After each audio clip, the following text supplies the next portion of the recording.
Olá pessoal, vamos para a aula de número 20 desse curso que a gente já está completando a 20ª aula sobre o conflito entre Rússia e Ucrânia. Então vamos tentar entender esse conflito, esse emaranhado que é o conflito entre Rússia e Ucrânia. Bom, na aula de número 20 a gente vai estudar o quê? Continuamos falando sobre a geografia da guerra, o conflito na Ucrânia, certo? Mas e a temática? Qual é a temática da aula número 20? Essa daqui.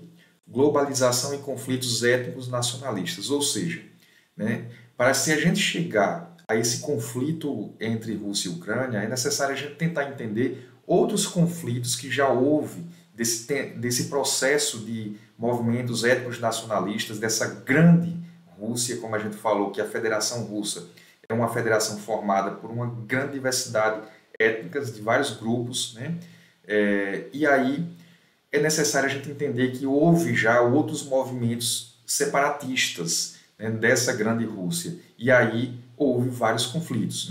Então vamos falar de alguns. Primeiramente, a globalização e a fragmentação. Nas últimas décadas do século XX, ao mesmo tempo em que se intensificam o processo de globalização, ampliavam-se os conflitos étnicos nacionalistas, muitos deles relacionados a movimentos separatistas.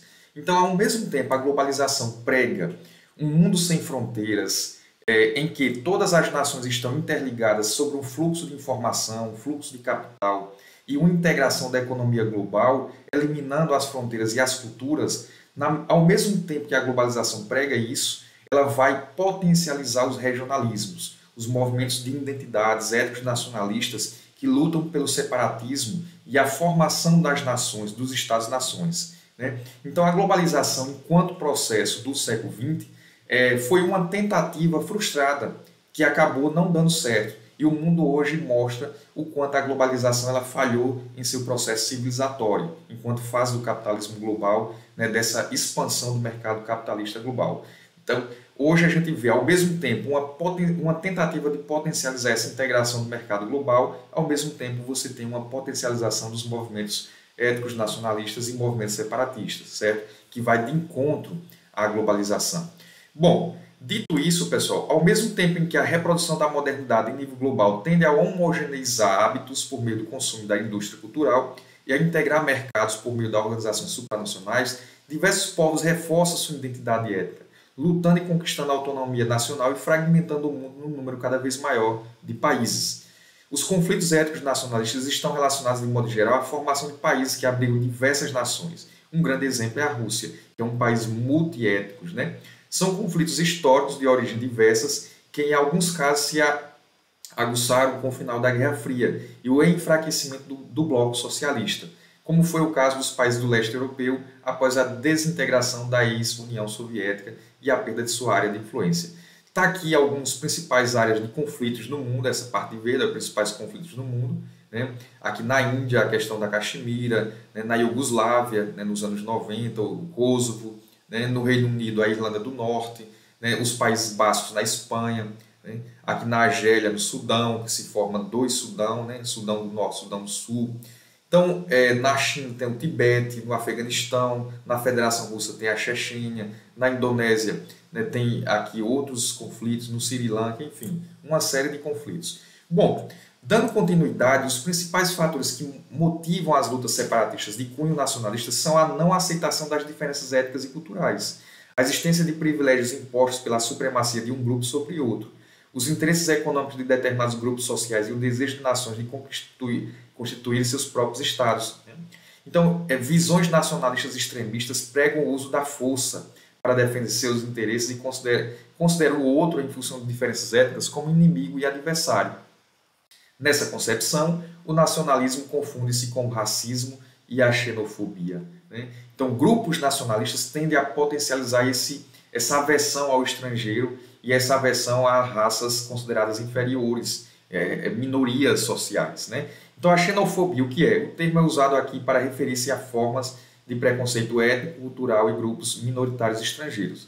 Foi essa concepção do nacionalismo que Adolf Hitler, colocou em prática na Alemanha nazista de 1933 a 1945, com o Holocausto, perseguindo as minorias como os ciganos, os negros, homossexuais, os deficientes, os judeus, sobretudo.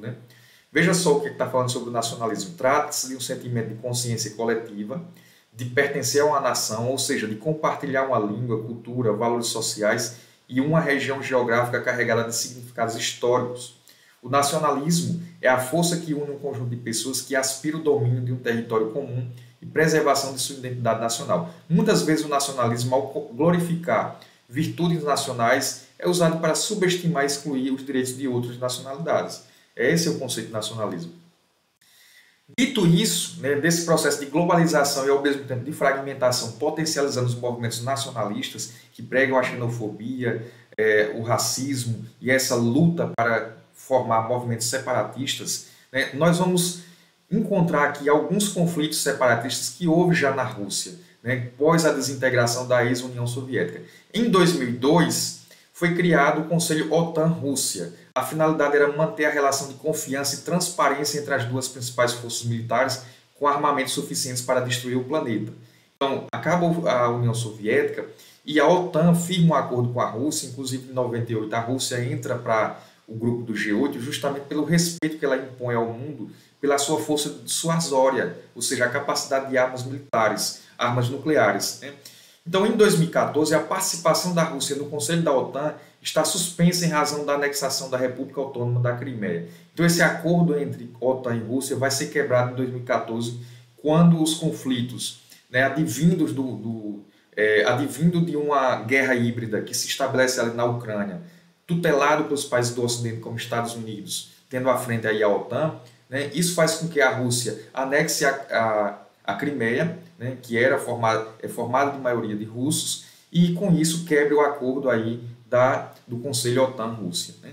Já havia sido suspenso em 2008, quando os russos apoiaram o movimento separatista das repúblicas autônomas da Ossétia do Sul e da Abcásia.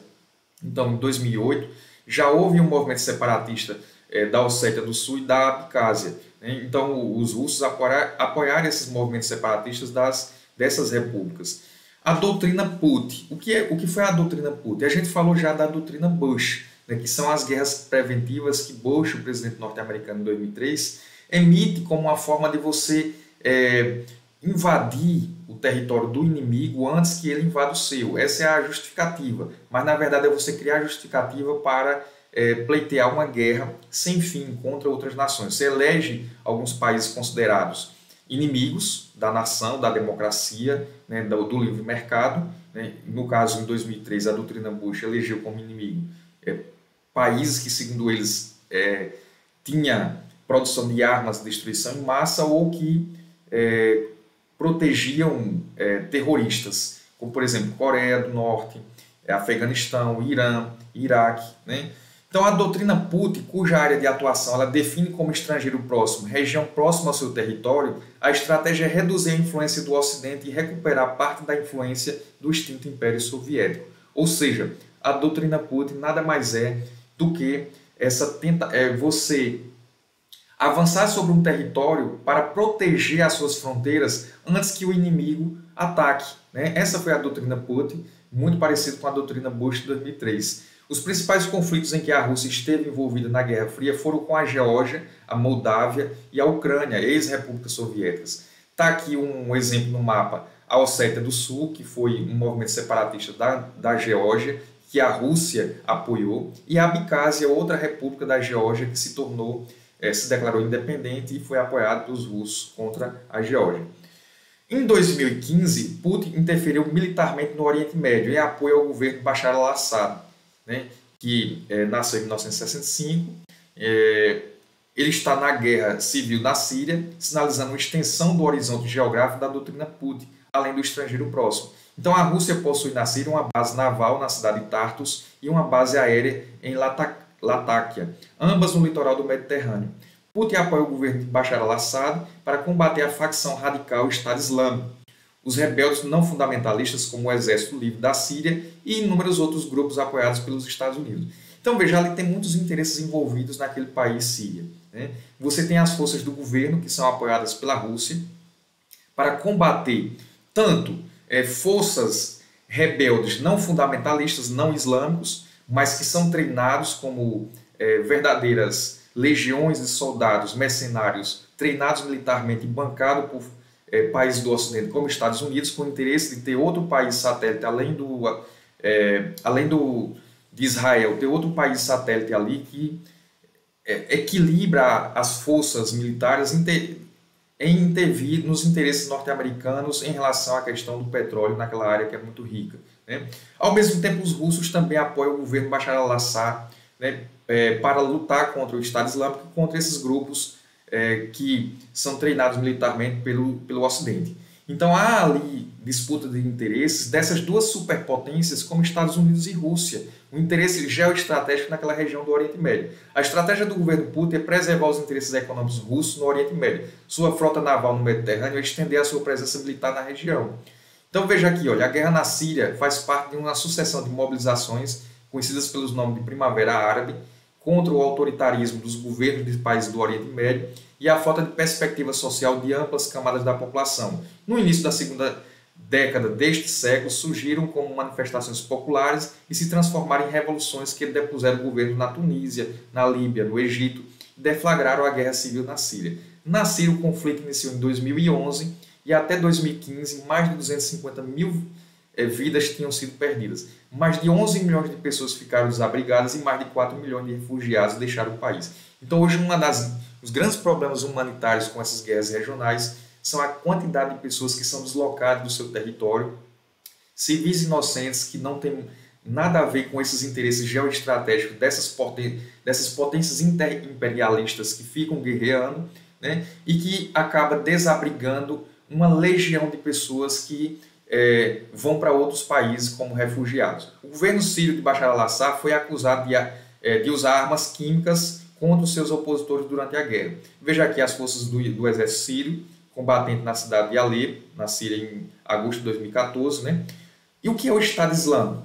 Surgiu no Iraque com o nome de Estado Islâmico do Iraque ou do Levante, EIL, hoje chamado de Estado Islâmico, é um grupo formado por radicais sunitas, uma das divisões da religião muçulmana, ou seja, um grupo fundamentalista, né, que ocupa amplo território tomados em combate na Síria e no norte do Iraque. Então é um território que fica entre a Síria, o oeste da Síria e o norte do Iraque. É riquíssimo em petróleo e esse grupo radical, eles almejam, como movimento separatista, fundar um país chamado Estado Islâmico. Né? É considerado por muitos analistas como uma das maiores ameaças terroristas atualmente, em virtude das ações sangrentas e de atrocidades que praticam e divulgam com a finalidade de exibi-las em todas as partes do mundo, certo?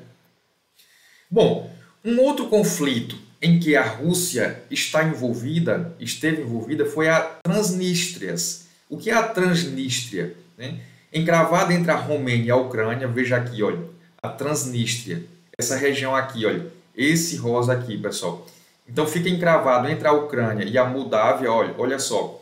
Se situa na linha de divisão histórica que separa o Império Russo que vem aqui da Ucrânia, né, olha, russo ortodoxo, do Império Otomano e o mundo centro-europeu do mundo russo. Né? Então, encravada entre o Império Russo, que vem aqui da Ucrânia, mais para o leste, e a região do Império Turco-Otomano, né, que vem essa parte da Romênia. Entre 1939 a 1941, José Stalin, na época a gente já estudou em outra aula, Stalin foi um grande líder totalitário, né, que virou de cabeça para baixo as ideias socialistas e marxistas e governou a União Soviética com mão de ferro. Né? Tirou o litoral do Mar Negro, da Moldávia, e incorporou a planície de Budjak à Ucrânia. Né? Então veja, pegou essa planície de Budjak e incorporou à Ucrânia, proporcionando a esta um acesso terrestre ao delta do Danúbio, certo? Então, permitiu com que a Ucrânia tivesse uma passagem terrestre até chegar ao delta aqui, olha, do rio Danúbio. Né? Ao mesmo tempo, incluiu a Transnistria na nova República Moldávia. Então, José Stalin, né, pegou esse território que pertencia à Ucrânia e entregou para a Moldávia. Né? Em troca, pegou a planície de Budjak, que pertencia à Moldávia, e incorporou a Ucrânia para permitir uma passagem terrestre até chegar ao rio Danúbio. A Moldávia foi criada pela a União Soviética em 1940, por meio da junção dos territórios da Bessarábia, retirados da Romênia. Então, esse território pertencia à Romênia, foi retirado pelos soviéticos da Romênia e transformado aqui em um país chamado Moldávia, com a região da Transnistria, uma pequena faixa da Ucrânia. Né?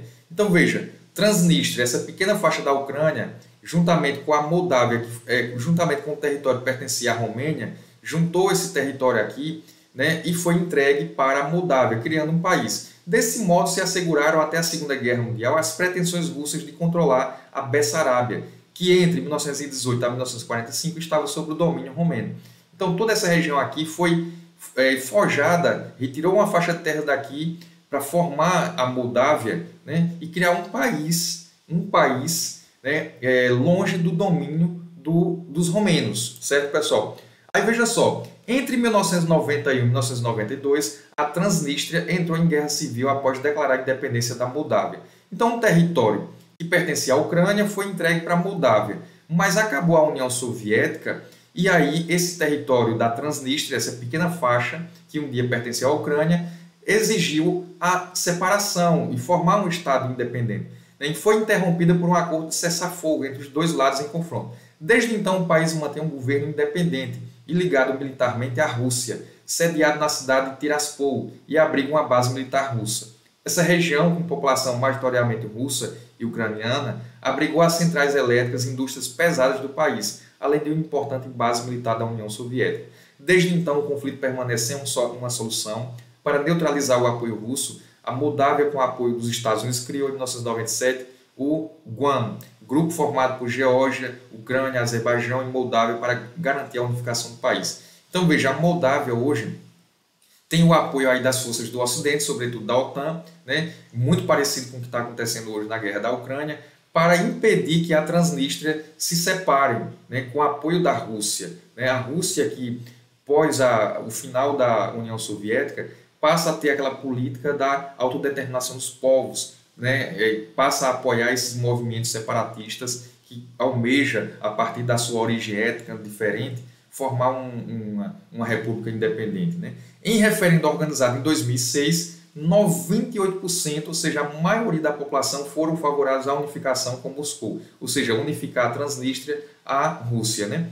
Percentual superior ao referendo com o mesmo teor realizado na Crimeia em 2014. O apoio da Rússia à Transnistria lhe garante presença militar estratégica entre a Ucrânia e a Moldávia. Então é estratégico para a Rússia ter aqui uma base militar e um apoio, né, da própria Transnistria ao governo russo, porque fica incrustado entre a Ucrânia e a Moldávia. Dois potenciais estados que se aproximam cada vez mais do Ocidente, né, sobretudo da União Europeia e da OTAN, como a gente está vendo agora nesse conflito. O Cáucaso abriga várias repúblicas da Rússia europeia, além do Azerbaijão, da Armênia e da Geórgia, constitui ao longo da história um elo entre o Oriente e o Ocidente. Então está aqui, pessoal, a região do Cáucaso, né, todos esses países, né, a Geórgia, o Azerbaijão, olha, né, Azerbaijão, Geórgia, Armênia. Né, essa região aqui vai separar o Oriente do Ocidente. A posição estratégica dessa região favoreceu a chegada de vários povos. As montanhas e os vales serviram de abrigo e refúgio para as mais diversas minorias étnicas, que, protegidas das perseguições, mantiveram sua cultura, religião e línguas praticamente intactas. Dessa forma, originou-se a maior diversidade étnico-linguística do mundo, com cerca de 100 etnias para aproximadamente 21 milhões de habitantes. Veja a quantidade de diversidade de povos em apenas 21 milhões de pessoas. O Cáucaso acolhe, entre tantos povos, chechenos, georgianos, azeris, armênios, ossetianos, ingushes, né? As religiões também são diversas. Há cristãos, católicos e ortodoxos, islâmicos e budistas. Esses são representantes pela etnia calmucos. Né? Então vamos lá. Sobre a Chechênia, pessoal. A Chechênia é uma região estratégica para Moscou por estar na rota de importantes oleodutos e gasodutos em operação naquele território e por ser um celeiro agrícola com seus solos férteis como o Tchernozem, né? Como a gente já falou, é o solo mais rico do planeta, propício à produção de cereais. Então, os muçulmanos sunitas, os chechenos, somam 1 milhão de pessoas e vivem espalhados em uma área pouco maior que a metade de Sergipe, o menor estado do Brasil. Após o final da União Soviética, em 1991, 3 repúblicas independentes surgiram no Cáucaso: Geórgia, Armênia e Azerbaijão. Quando os chechenos finalmente declararam sua independência no outono daquele mesmo ano, Moscou, ou seja, a Rússia, tratou o assunto como rebelião.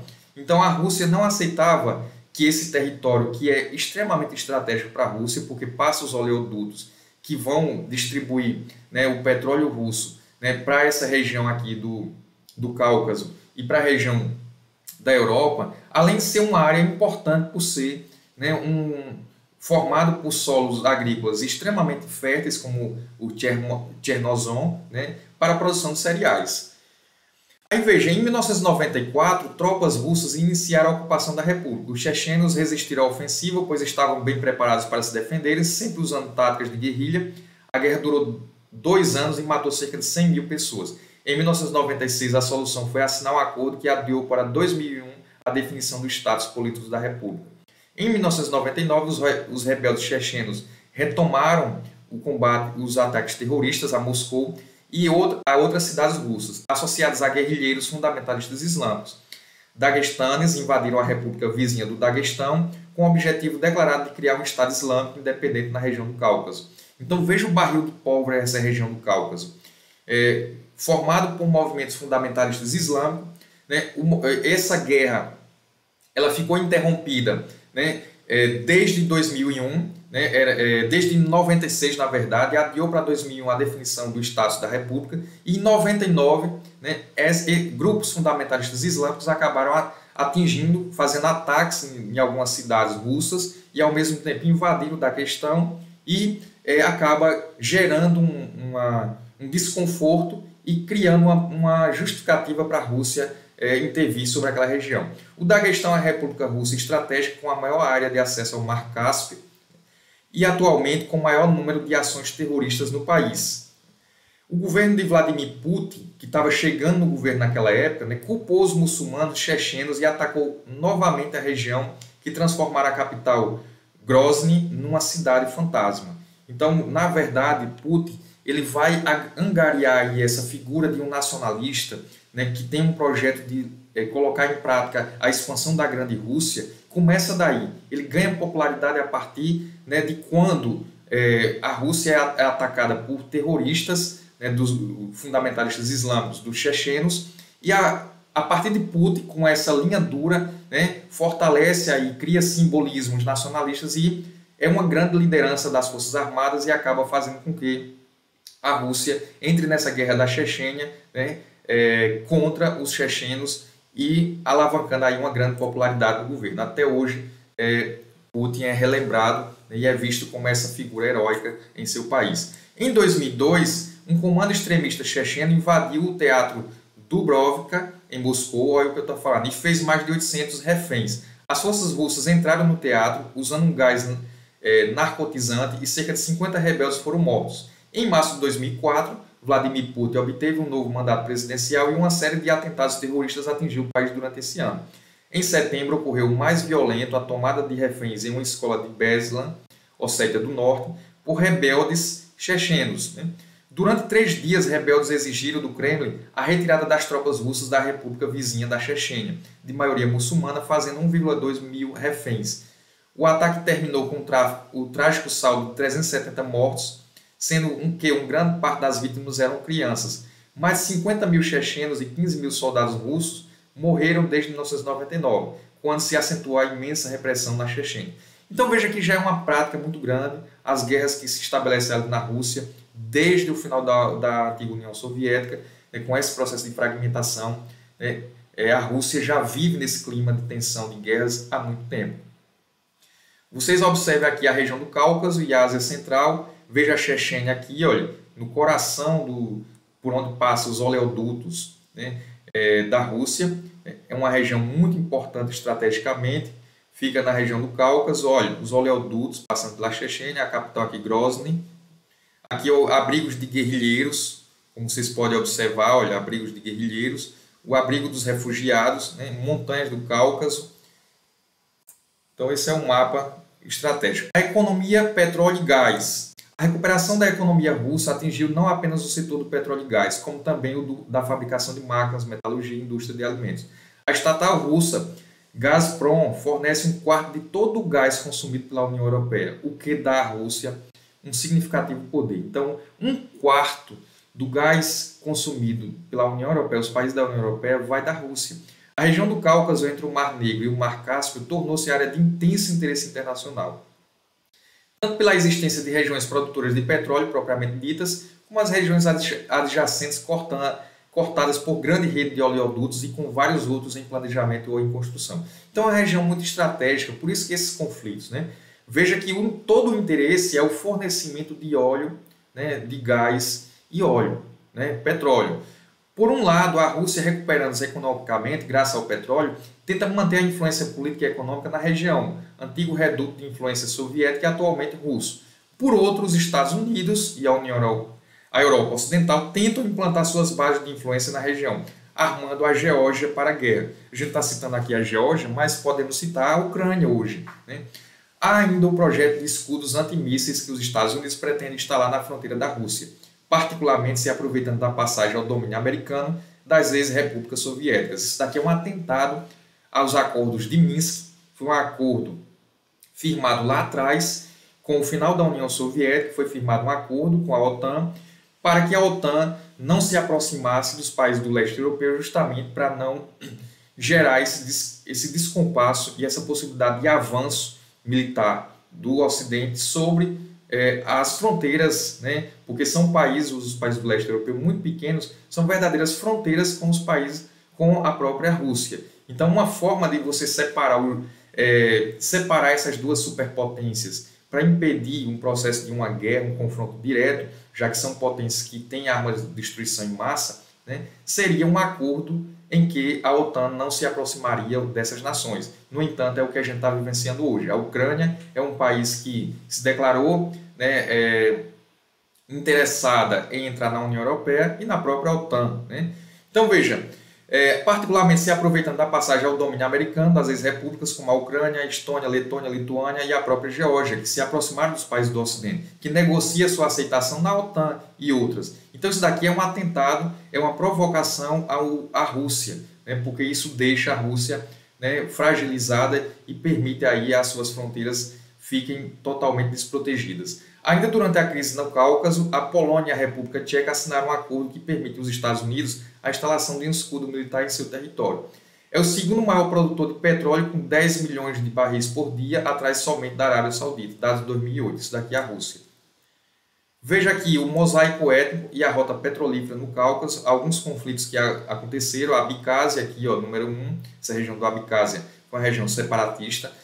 Houve esse conflito entre os abcásios contra os georgianos, os abcásios que foram incentivados pelos russos, a Ossétia do Sul contra os georgianos, a Ossétia do Sul, como vocês podem ver aqui, número 2 também, né, também teve o apoio da Rússia, os Ingutieta, né, Ingutiats e muçulmanos contra a influência russa, esse número 4 aqui, a Chechênia, os chechenos muçulmanos contra os russos, o número 5, Daguestão, grupos rebeldes aliados aos chechenos contra os russos, esse número 6 aqui, e Nagorno-Karabakh, né, os armênios contra os azerbaijanos, né? Então aqui nós temos o número 7, olha, os armênios, né, contra os azerbaijanos, né? Então esses daqui tiveram o apoio da Rússia, certo, pessoal? Bom, a guerra na Geórgia e a Ossétia do Sul. Durante 4 dias, foi entre o dia 8 a 11 de agosto de 2008, a Ossétia do Sul, região autônoma remanescente da antiga União Soviética, ainda submetida à Geórgia, viveu um intenso bombardeio e ocupação por parte da Rússia, numa guerra muito anunciada e alimentada pelos Estados Unidos e pela Europa Ocidental, como o intuito de disputar essa importante região geoestratégica. Veja que sempre os norte-americanos estão ali no meio, querendo se aproveitar dessas áreas geoestratégicas, que são áreas que passam oleodutos, gasodutos, importantes para fornecer gás e petróleo para a União Europeia. Então, a Rússia os Estados Unidos querem fechar a torneira da Rússia, né? A região que na prática é um protetorado russo, apesar de ficar na Geórgia, foi duramente reprimida pelo governo georgiano nos últimos anos, pois grande parte da população possui cidadania russa, inclusive possui um passaporte russo, já que seu governo autônomo não é reconhecido internacionalmente, fato que desagrada aos georgianos. Sentindo-se apoiado pelos Estados Unidos, a Geórgia invadiu a capital da Ossétia do Sul, tentando restabelecer seu domínio sobre a região, perdido em 1992, quando a Ossétia do Sul conquistou sua autonomia com o apoio da ONU, mas não sua independência. A proteção dessa população se tornou a principal justificativa para a ofensiva da Rússia contra a Geórgia. A tensão entre as repúblicas separatistas e a Geórgia aumentaram com a eleição de Mikhail Saakashvili, né, em 2004. A política externa do presidente esteve direcionada a integrar a Geórgia à União Europeia e à OTAN. Veja, Sempre essas nações como Geórgia, Lituânia, Letônia, Estônia, Ucrânia, se aproximando da OTAN e da União Europeia, é uma provocação à Rússia. Essa política pró-Ocidente aproximou ainda mais o governo russo dos separatistas, tanto da Ossétia do Sul quanto da Abcásia. Após conflitos e com o apoio do exército russo, a Ossétia do Sul e a Abcásia conquistaram sua independência. Então é isso que a Rússia está fazendo. Aquelas repúblicas que são alvo dos interesses geoestratégicos dos Estados Unidos e da OTAN, querendo criar bases militares, né, querendo sufocar, né, com armas que são bancadas pelo Ocidente, por países pró-Ocidente como Geórgia, como Letônia, Estônia, Ucrânia, tentando invadir essas nações que são de maioria russa, né, e se apropriar desses territórios, é ou não é uma provocação? Por isso que a Rússia acaba, né, entrando militarmente nessas regiões e proclamando o separatismo, os movimentos separatistas e a independência. Foi isso na Ossétia do Sul, foi isso na Abcásia, né, foi isso na questão daquelas regiões do leste agora da Ucrânia, né, Lugansk e Donetsk, e foi assim também na Crimeia, né? Bom, aqui nós temos o Cáucaso, a região de conflitos. Veja mais uma vez, na Geórgia também ocorreram movimentos separatistas, como a gente já falou, a Ossétia do Sul e os abcásios, né, lutam pela independência política e são apoiados pela Rússia. A gente tem aqui, ó, nessa região toda aqui, ó, com essas linhas brancas, a Federação Russa e as repúblicas autônomas. A gente tem aqui Ingushétia, Daguestão, Ossétia do Norte, né?